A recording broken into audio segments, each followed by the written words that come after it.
Nanalasa ang Hurricane Beryl sa ilang lugar sa Caribbean. Isa naman ang patay sa pananaksak sa isang mall sa Israel. Papasada ng UB Express overseas.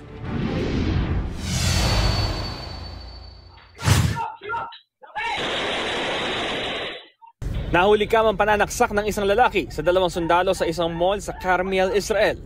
Naglalakad ang dalawa ng atakihin sa likod. Sa leeg, sinaksak ng lalaki ang isa sa mga sundalo. Kita rin ang tinutukan ng baril ng isang sundalo, ang salarin. Ayon sa Israeli police, nasawi kalaunan ng suspect, maging ang isa sa mga biktima. Inaresto ng pulisya ang ilang kaanak ng nanaksak para sa investigasyon. Itinaas ng Israeli police ang seguridad matapos ang pag-atake ng anila isang terror attack. Wala pang umaakong grupo sa pag-atake pero ang militanteng grupo na Palestinian Islamic Jihad tinawag itong heroic operation.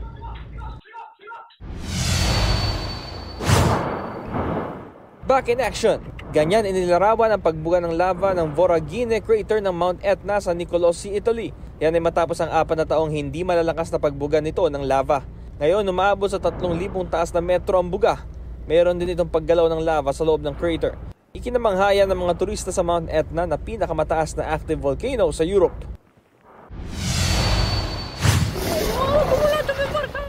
Nagtataas ang alon ng naranasan sa Fort-de-France, Martinique sa kasagsagan ng pananalasan ng Hurricane Beryl. Ganyan din ang naranasan sa baybayin ng Santo Domingo sa Dominican Republic.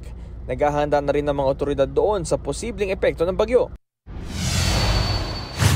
Tinutumbok na ng Hurricane Beryl ang Kingston, Jamaica, kaya naghahanda na ang mga residente. Nagtabi na rin sila ng mga supply at iba pang gagamitin sakali magka-emergency.